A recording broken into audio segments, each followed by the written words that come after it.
Fala, meus amigos, estamos começando aqui mais um vídeo do canal. Enquanto eu sigo nesse inferno aqui, vou fazendo o que não destruiu ainda, que são os vídeos do YouTube. E, enfim, no vídeo de hoje vamos continuar aqui refletindo essa figura bizarra aí, que foi o cara lá que, enfim, né, que explodiu lá uma bomba na porta do STF, acabou morrendo, o homem-bomba brasileiro, tá? Então o título do vídeo de hoje é esse aí, ó. Como Robinson Crusoe, ou Robinson Crusoe, como você preferir aí, né? E Robin Hood, os dois personagens da literatura, né, podem ajudar a entender o terrorista sem terra Bolsominion, que é essa figura aí sinistra lá que se explodiu ao tentar explodir o STF, tá? Então vamos falar um pouquinho sobre isso aí. Tá aqui o, né, já mostro para vocês aqui, é o Robinson Crusoe, né, o personagem do Daniel Defoe, tá? E o Robin Hood, que é o personagem do Alexandre Dumas, tá? Então, enfim, tá aqui, são os dois clássicos aí da literatura que vão ajudar a gente a entender, e vocês vão ver que é uma, enfim, uma conexão inusitada aqui, mas que talvez possa ajudar a refletir melhor essa figura e outras figuras também que a gente está, enfim, vivenciando aí nessa contemporaneidade brasileira, tá? Então, pessoal, antes eu deixo com vocês aqui mais uma vez a dica do meu romance, tá? Que saiu tem menos de um mês aí. O Litoral Altura, tá? Quem quiser entrar em contato aí, o zap tá na descrição do vídeo. E você ganha dois marcadores de livro também, tá? E tem o meu livro de poemas também, tá aqui, ó, que é o do outro lado de cá, que é um livro que já tem um ano, mas que, enfim, também está disponível aqui. E se você quiser levar só o livro de poemas, só o romance ou os dois, você ganha os marcadores do mesmo jeito, beleza? Então, enfim, é isso, pessoal. Vamos então aqui à reflexão do vídeo de hoje. Para relembrar apenas, tá? Eu vou citar para vocês o textinho que eu fiz ontem, tá? No Facebook, no Instagram, para poder introduzir essa questão que, na verdade, já está, digamos, né, introduzida, já está ali iniciada a reflexão no vídeo de ontem. Quem quiser aí, é bem interessante assistir o vídeo de ontem, porque você assistindo esses dois vídeos um depois do outro, você vai ter um encadeamento melhor da questão aqui. Então eu escrevi lá o seguinte: vamos continuar a refletir sobre o Osama Bin Laden brasileiro, né? O Osama sem lado, Francisco Vanderlei Luiz, que anteontem, tem aí uns 3 dias, né, ele detonou uma bomba para tentar explodir o STF e acabou explodindo a si mesmo, né? Existem dois personagens históricos que todo mundo conhece que podem ajudar a entender uma parcela significativa das motivações do terrorista sem terra Bolsominion. Essa figura bizarra que reflete de uma forma que é meio trágica, meio patética, esse exército de homens sós da nossa neodireita atual, dinheiristas messiânicos da liberdade alheia, disfarçados de patriotas. Esses personagens são o Robin Hood e o Robinson Crusoe. E como eles ajudam a entender essa situação e de quebra até mesmo o 8 de janeiro do ano passado, eu vou explicar agora qual é a minha tese a esse respeito aqui, tá? E também deixo aqui já duas dicas iniciais, tá? Antes de continuar a sequência de ontem. Ontem eu citei uma colocação do Deleuze sobre o conceito ser expressionista e está aqui nesse livro, tá? Quem quiser a dica aí, no Conversações, tá? E está na página 184. Ele diz aqui o seguinte: criar conceitos é construir uma região do plano, juntar uma região às precedentes, explorar uma nova região, preencher a falta. O conceito é um composto, um consolidado de linhas e de curvas. Se os conceitos devem renovar-se constantemente, é justamente porque o plano de imanência se constrói por região, havendo uma construção local de próximo em próximo. É por isso que eles operam por rajadas. E ele continua e tal, mas isso não quer dizer que não seja um objeto de retomadas e de sistematicidade, ainda que provisória, né? Ao contrário, existe uma repetição como potência do conceito, é o ajuste de uma região a outra. E esse ajuste é uma operação indispensável, perpétua, o mundo como colcha de retalhos. E aí ele continua e tal e finaliza dizendo: o que para mim substitui a reflexão é o construcionismo, e o que substitui a comunicação é uma espécie de expressionismo. É claro que, né, a gente pode ampliar isso aí, inclusive, para outras perspectivas, mas o que eu quero dizer com isso aqui é que essas ideias que eu estou usando para descrever o homem-bomba bolsonarista, ou seja, o terrorista sem terra e o Osama sem lado, né, são formas provisórias de descrever a questão. Provisórias porque elas são ali assumidamente porosas na medida em que cada contexto que você vai enfim, assimilando, que você vai acrescentando, que você vai entendendo, que você vai dialogando, pode modificar um aspecto ou outro, pode sustentar, pode, enfim, né, ou até ampliar ali a metáfora. Tá? Então é só para ponderar isso aí.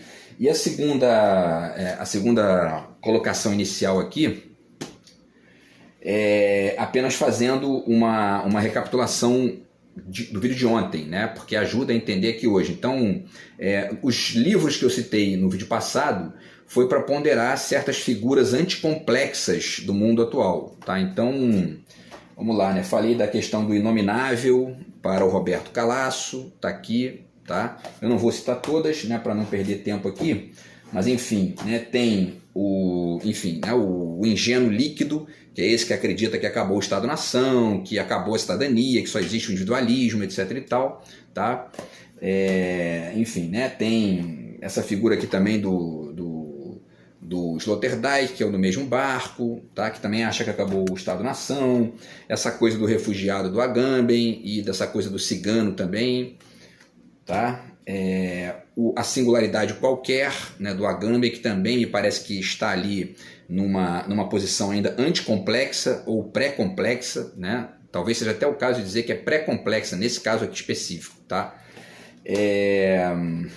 E aí falei também dos neoliberais, que também estão nessa posição. Talvez o neoliberal já seja anticomplexo, né? Enfim, porque é uma negação ali que é uma negação explícita, né, do restante da complexidade. A razão cínica, né, então o cínico que está aqui denunciado no Sloterdijk. E, enfim, finalmente a questão esse proto-anarquismo aí, né, que a gente está vendo hoje, que é uma galera que quer destruir tudo para colocar, enfim, nada no lugar, tá? Então, pessoal, a partir de tudo isso, né, quer dizer, várias dessas figuras acabam representando e manifestando e, de certa forma, exercitando, de uma forma ou de outra, o que eu tenho chamado da reflexividade negativa do Brasil, tá? E eu pretendo fazer um vídeo aí para amanhã ou depois de amanhã para pensar isso aí também, a partir da questão do refugiado e até do nazismo, tá? Enfim, e aí, quer dizer, todas essas figuras anti ou pré-complexas, de uma maneira ou de outra, elas exercitam uma reflexividade negativa. Negativa de quê? Negam o quê? Cada uma nega ali alguma coisa e todas negam a complexidade, né? Então é interessante pensar isso aí, tá? Dito isso, vamos lá então, né, pessoal? O objetivo hoje, então, é fazer uma reflexão, discutir de maneira mais ampla aqui, tal, ponderar alguns detalhes e etc. sobre essa expressão do terrorista sem terra, para ir chegar no Osama sem lado, tá? Então vamos tentar entender isso aí. Uma última figura aqui ainda antes da gente começar, para poder já introduzir aqui o restante da questão, obviamente essa figura do antissistema, né? Bolsonaro foi eleito assim, dizendo que ele era antissistema e blá blá blá e tudo mais, eu sou contra tudo que está aí, né? Geralmente quando a pessoa diz que está contra tudo que está aí, ela não é contra nada, porque ela não sabe nem o que está falando, né? Mas enfim, salvo se você estiver ali efetivamente numa ditadura ou num regime autoritário bizarro, como foi o nazismo, por exemplo, mas de resto, geralmente isso é um exagero, e no caso do bolsonarismo é uma alienação pura, assim, absoluta, né? Bom, então vamos começar a pensar nessa questão do terrorismo, tá? Porque muita gente chamou esse cara de terrorista, é um terrorista bolsonarista, explodiu uma bomba no STF, como eu falei também no vídeo de ontem, é uma tentação, né, você classificar essa figura de terrorista, porque geralmente quem explode bomba é terrorista. Mas, e aí está um ponto importante da questão, a gente precisa desenhar bem as diferenças, porque aí a gente consegue entender quem é essa figura, ou pelo menos com o que ela se parece, né?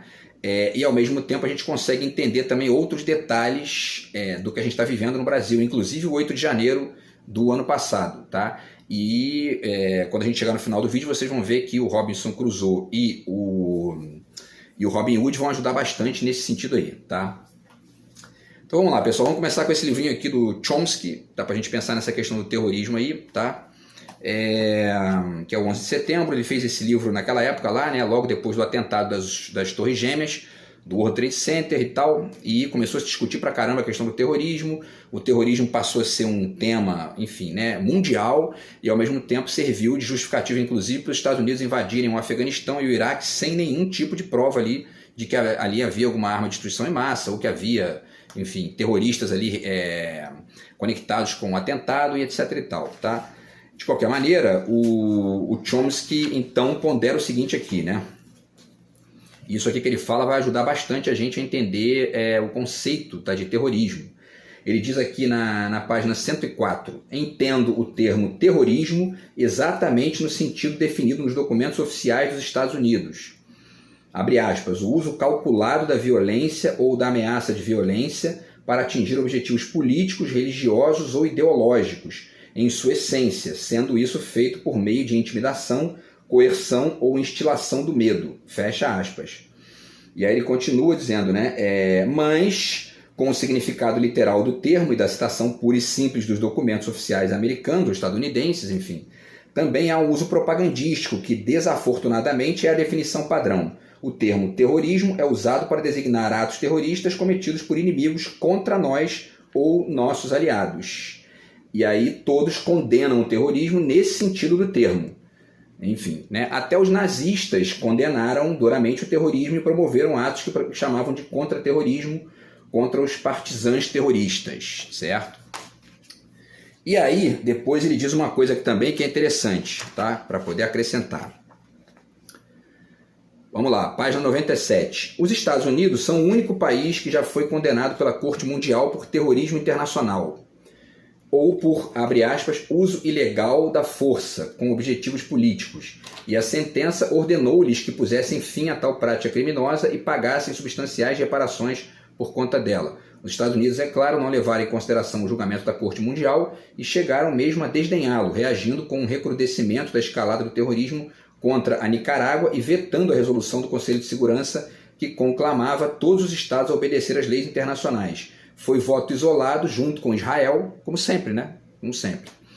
E, em determinada circunstância, com El Salvador, contra uma resolução semelhante da Assembleia Geral. Então, enfim, ele continua descrevendo aqui. Agora vamos finalizar aqui o Chomsky, tá? Para a gente depois passar para outros livros.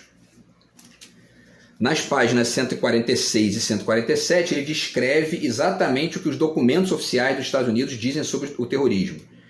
Critérios legais para a designação de terrorista, tá? 3 critérios. Número 1, a organização precisa ser estrangeira. Esse é o número 1. 2, a organização precisa estar engajada em atividades terroristas como definidas na seção 212 a 3B do Immigration and Nationality Act.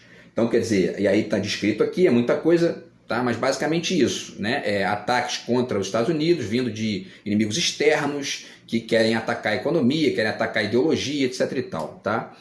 E 3, as atividades da organização devem representar ameaça a cidadãos americanos ou estadunidenses, ou a segurança nacional, e aí entre aspas, o que significa segurança nacional para eles? Defesa nacional, relações internacionais ou interesses econômicos dos Estados Unidos, tá? E aí eles fecham aqui, essas são as 3 designações. Então, quando a gente olha para isso aqui, precisa ser estrangeiro, né? Se a gente seguir essa linha aqui, que é normalmente a que norteia o debate de maneira geral, existe uma lei no Brasil, né, contra atos terroristas e tal, mas é uma lei diferente, tem alguns elementos ali, a gente pode até discutir isso aí, posso fazer vídeos aqui também a esse respeito, mas o sentido geral que se tem disso, e a própria ideia, né, que leva a classificar uma figura como essa ali, que explode uma bomba, como terrorista, é essa ideia dos terroristas islâmicos, que explodem bombas, o homem-bomba, etc. e tal. E aí então precisa ser estrangeiro, e aí eu acho muito importante a gente pensar essa figurinha lá que se explodiu, né, de uma maneira um pouco diferente, porque ele é um brasileiro que se explodiu dentro do próprio país, quer dizer, né, tem uma especificidade aí que não é mera diferença, tá? E aí precisa estar engajado em atividades terroristas e tudo mais, e segurança nacional, certo? Então, vamos lá. Tem uma dessas 3 indicações, ele já não cumpre, ele não é estrangeiro, né? Pelo menos no nível ali da percepção superficial, tá? Da identidade, etc e tal. Mas será que ele não é mesmo estrangeiro? Bom, vamos ver aqui. O segundo livro, apenas para poder deixar aqui de registro, esse Pau e Inferno aqui do Jean Baudrillard, porque ele discute essa questão também do terrorismo, tá? E esse livro aqui do Hakim Bey, que na verdade já é um terrorismo diferente, é um terrorismo mais artístico, né? Um terrorismo poético, vindo de uma figura da contracultura dos Estados Unidos, que estava ali combatendo, enfim, né, o capitalismo nos Estados Unidos e de certa forma, a partir de uma perspectiva artística, que acaba colocando basicamente tudo como, né, todo e qualquer comportamento tradicional e, enfim, a própria legislação, os costumes, entra tudo nesse bojo. E aí, enfim, você vai ter aqui uma postura que é até interessante, é uma espécie de negação radical da lógica sistêmica e com várias dicas aqui interessantes e poéticas, bizarras e tudo mais, mas que obviamente não se enquadram nesse contexto que o cara fez lá, apenas para deixar o registro aí. E o Cioran faz também aqui, nesse breviário de decomposição, ele faz uma espécie de terrorismo filosófico aqui também, que é um livro bem legal, já falei dele aqui, tá? E eu não estou mostrando esses livros aí por mera citação, né, digamos, né, bibliográfica. É porque a gente está vivendo uma época que parece que está todo mundo contra tudo que está aí, né? E o terrorista parece que é uma figura contra tudo que está aí, mas não é. Tem uma diferença muito importante desse terrorista tradicional, clássico, que a gente costuma ver aí, explodir bomba e etc e tal, para essa figura e essas figuras que a gente está convivendo aí no mundo atual, né, mas também especialmente no Brasil, tá? A gente está vivendo uma época que muita gente chama de pós-utópica, já fiz vídeo aqui sobre isso, tá aqui esse livro da Higina Moreira Bruzzi, tá, que ela fala sobre a busca de um lugar pós-utópico. E a maioria esmagadora dessas pessoas, todos nós, né, estamos buscando aí um lugar pós-utópico, né, ou um lugar que a gente possa chamar até de, em parte, utópico, se a gente entender uma parcela dessa situação aí. E aí, quando a gente entra em contato com todas essas figuras aqui que estão, como eu disse aqui, né, numa posição de reflexividade negativa a pelo menos um aspecto da complexidade que é importante, a gente tem que perguntar, né, o que a gente pode usar essa frase aqui do título do livro do Umberto Eco e do Carlo Maria Martini para poder fazer a pergunta do restante do vídeo. Em que creem os que não creem? Por que é importante essa pergunta? Porque se essas pessoas realmente não acreditassem ou não estivessem buscando algo para acreditar e a coisa fosse realmente totalmente pós-utópica, haveria uma lógica de desistência radical e, enfim, não é isso que a gente está vendo. Muito pelo contrário, né? Essas pessoas estão tentando aí, de alguma maneira, se manifestar ou até mesmo destruir alguma coisa, o que não deixa de ser uma posição, digamos, proativa, né? O que denota que não há uma desistência. Então é importante pensar isso aí também, porque, enfim, para a gente poder desenhar bem essa questão. Algumas figuras desenham isso de maneira, quase todas, né, que eu estou citando aqui nesse contexto, desenham isso de maneira muito, fragmentada, parcial, limitada, e não chegam no contexto mais amplo. Essa ideia de pós-humano, por exemplo, né? A própria ideia de descolonização da maioria esmagadora dos grupos neo-identitários também desenha isso de maneira muito parcial, né? E etc e tal, tá? Então, já vou ler aqui um trecho que eu escrevi aqui, para a gente poder refletir aqui. Cada visão limitada dessas aparece articulada a ideia ou a percepção superficial de que ela, a visão limitada, é o fim da história e de quebra, se ela é o que resta, né? Portanto, se ela é a única coisa, se essa ideia que a pessoa está ali vinculada é a única coisa que resta, todo o resto são casos dela, né? E aí você cai numa figura que é a figura da homologia, que você começa a não entender mais as diferenças e acaba ficando tudo igual, e ao mesmo tempo, além de você acreditar que é tudo a mesma coisa, você começa a se decepcionar em vários casos, porque não é a mesma coisa, né? Existem vários elementos aí nessa complexidade. Se você não desenha razoavelmente a complexidade, você começa a bugar, como se diz hoje aí, né? E isso é uma parcela do que explica essa gente que destruiu o Congresso, que, enfim, que está querendo explodir bomba no próprio corpo, e etc e tal, né? Então isso dá um bug, né? Ou pelo menos gera ali uma alienação ou uma prepotência, dependendo do caso, né? Se o cara for um riquinho neoliberal, ele fica prepotente. Ó, tá vendo? O dinheiro é a única coisa que existe, entendeu? Olha só como é que é bom, viu? E aí o dinheiro emburrece, o cara não entende direito o mundo que ele está vivendo. Da mesma maneira, existem essas figuras que não caem numa prepotência, mas acabam numa alienação ou mesmo num desespero, né? E aí, no limite, o cara acaba destruindo ali uma bomba, tentando explodir o STF, acaba indo junto, né? E aí, então, como eu disse que o objetivo é discutir essa questão do terrorismo, tá? Eu vou ler para vocês aqui uma definição da internet para vocês verem como é que tem uma conexão da ideia de terrorismo com a Terra. Olha só. O site se chama Origem da Palavra, tá? Então, o termo território origina-se do latim territorium, que deriva de terra e que nos tratados de agrimensura aparece com o significado de pedaço de terra apropriada.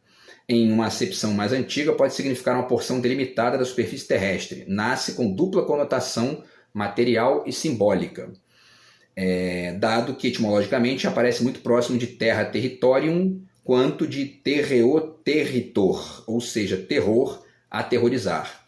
Tem relação com dominação jurídico-política da terra e com a inspiração do medo, do terror, em especial para aqueles que, subjugados à dominação, tornam-se alijados da terra ou são impedidos de entrar no território, certo? Então, quer dizer, por que eu estou chamando essa figurinha lá de terrorista sem terra, né? Basicamente para tentar equacionar o que essa figura tem a ver com a ideia da desidentificação radical da direita brasileira com o nosso próprio território, com a nossa própria terra, com o nosso local, com o Brasil, né? No limite, essas figuras acabam virando terroristas mesmo, mas nesse sentido, o terrorista sem terra. Porque, como eu falei também no vídeo passado, existe uma diferença muito importante, e aí está o ponto-chave da questão, né? Dos terroristas tradicionais, terrorista padrão, para essa figura lá, né? Ou seja, os terroristas tradicionais, inclusive no livro do Chomsky, ele cita lá uma lista que os Estados Unidos têm dos grupos terroristas que eles, enfim, já listaram lá, já fizeram ali, né, já numeraram e tudo mais, para poder combater, né? Então, assim, o terrorista tradicional está sempre vinculado a um grupo, sempre vinculado a um local, que ele está tentando defender da violência do global. Isso é o que defende aqui o Byung-Chul Han, tá? Eu não vou aprofundar as ideias dele aqui, porque eu vou fazer um outro vídeo usando esse livro aqui para discutir também uma questão ligada ao nazismo e tal, mas o fato é que ele defende aqui, só como introdução aqui, né? Tá aqui um capítulo dele que se chama, na página 7, inclusive, Terror do Igual, né? Nós estaríamos, então, segundo ele, vivendo o terror do igual. E aí ele diz aqui, na página, cadê aqui? Deixa eu ver, na página 18, a proliferação do igual é uma plenitude na qual transluz ainda apenas o vazio. A expulsão do outro traz um vazio adiposo da plenitude, né? E aí esse vazio adiposo da plenitude é o que ele está querendo dizer? É uma espécie de vazio gordo. É basicamente isso, né? Quer dizer, essas figuras que estão aí, foi o que eu tentei descrever, deixa eu ver o tempo aqui, foi o que eu tentei descrever no início, quando eu disse que cada figura, cada pessoa dessa que está vivendo e olhando para o mundo, entendendo apenas uma parcela da complexidade, começa a procurar em todas as outras manifestações que são de parcelas outras da complexidade a confirmação daquela visão limitada que ela tem. E aí, como ela não encontra, né, ela começa a... Primeiro, essa busca dela é uma busca de vazia, é uma busca de plenitude do vazio, segundo ele pondera, né? Então, quer dizer, e aí você começa a não achar, porque o mundo é muito mais do que essas perspectivas vistas em separado e limitadas. E aí, como eu falei, algumas pessoas bugam, outras pessoas ficam na prepotência, outras se desesperam, outras emburrecem, né? Então, quer dizer, e a gente tem que pensar isso aí. E é exatamente isso que explica esse sujeito lá e o que aconteceu lá no 8 de janeiro de 2023, tá? Essa galera tá totalmente bugada, né? Ou seja, eles estão ali, tipo... e aí vocês vão entender o que isso tem a ver com o Robinson Crusoe e com o Robin Hood, tá? Mas antes ainda, eu vou apenas lembrar para vocês rapidamente aqui duas coisinhas. Primeiro, eu tenho dito que o bolsonarismo é uma obra escancarada, uma obra aberta e escancarada da direita brasileira, certo? Isso, eles são, né, e especialmente os bolsonaristas, né, são o tema do traidor e do herói da história brasileira atual, tá?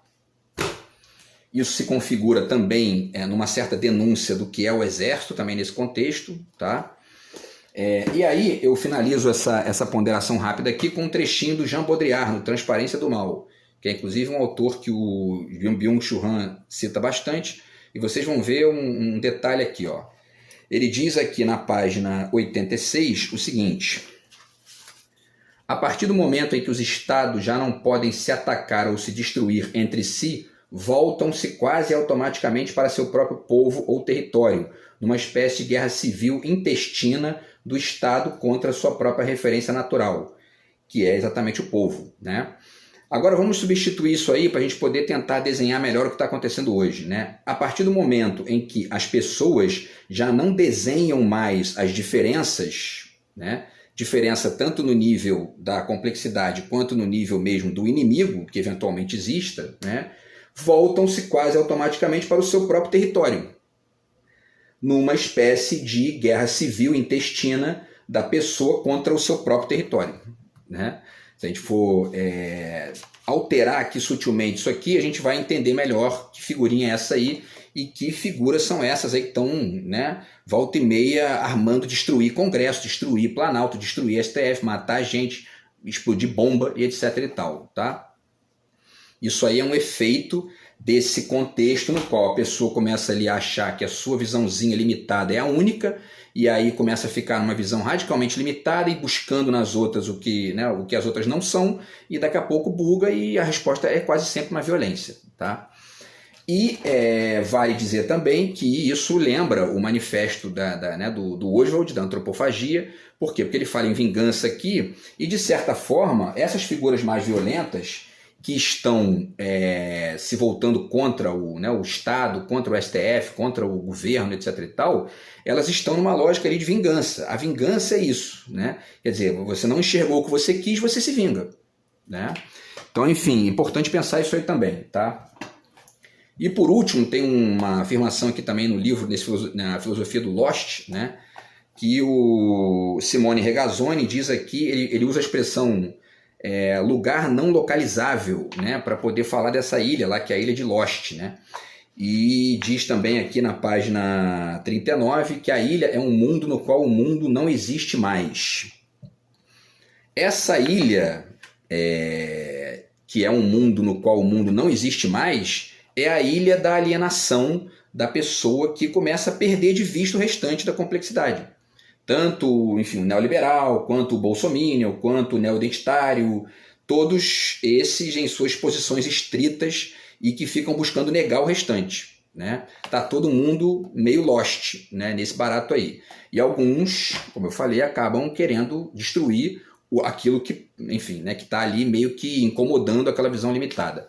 Então, pessoal, para a gente chegar no final aqui, como é que o Robinson Crusoe, tá, e o Robin Hood podem ajudar a gente a desenhar essa questão aí? Eu citei essa questão da ilha, né, porque o Robinson Crusoe, vocês sabem, é um personagem que ele cai numa ilha, né, e fica lá preso e tal, e fica, né, décadas lá na ilha tentando, ele tem que sobreviver sozinho, né?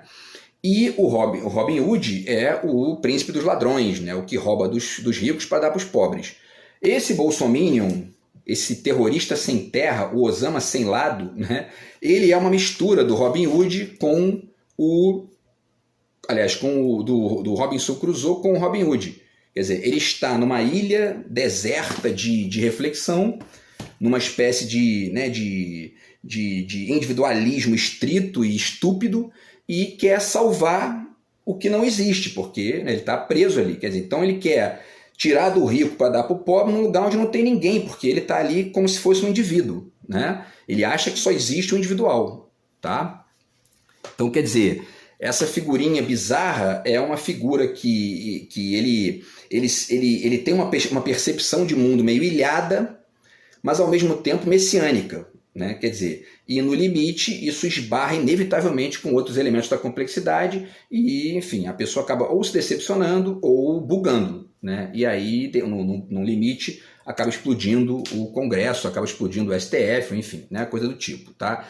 Então essa figura do terrorista sem terra, que não é só esse que explode bomba, né? Tem outros aí que não explodem a bomba, mas tem ali a ideia, tem ali a perspectiva e tudo mais. São meio que um Robinson Crusoe que acha que é Robin Hood. Pô, né? E aí buga, né? Porque tá sozinho, tá isolado, não defende nenhum grupo, nenhuma ideia coletiva, e no limite isso explode de alguma maneira. Beleza, pessoal? Então é isso, tá? Essa foi aí a perspectiva do vídeo de hoje, tá? Para tentar mostrar essa coisa bizarra que a gente está vivendo no Brasil, e continuo essa reflexão com vocês aí no vídeo de amanhã, tá bom? Grande abraço aí, tamo junto. Fui.